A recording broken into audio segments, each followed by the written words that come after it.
এই যে পুরা রাজশাহী শহর দেখা যাচ্ছে। এটা হলো ইসলামী হাসপাতাল। এই যে দেখতেছেন, এটা হলো ইসলামী হাসপাতাল। আর এই দিকে হলো, এই যে এটা হলো আমার কলেজ মহিলা পলিটেকনিক্যাল।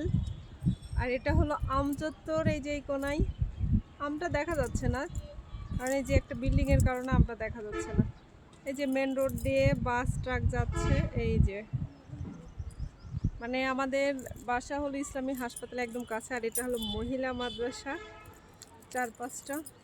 মানে এই ফ্ল্যাটে উঠছি প্রথম যখন মানে দেখতে আসছিলাম, ছাদটা দেখেছি সেই দিনই, যেদিন প্রথম আসি এইখানে, মানে দেখতে আসছিলাম। এটা তখন কিনছিলাম না, বাট কেনার পরে এই প্রথম আসলাম ছাদে। আসলে অনেক সুন্দর ভিউ, সেটা হলো আয়াতের জন্যই আসছি। ও বারবার জেদ করছিল ছাদে যাবে ছাদে যাবে, এই কারণে ও তো কালকা থেকে শুরু করছে ছাদে আসবে। এটাই তো বিশ্ব রোড, নওগাঁ বিশ্ব রোড এটা।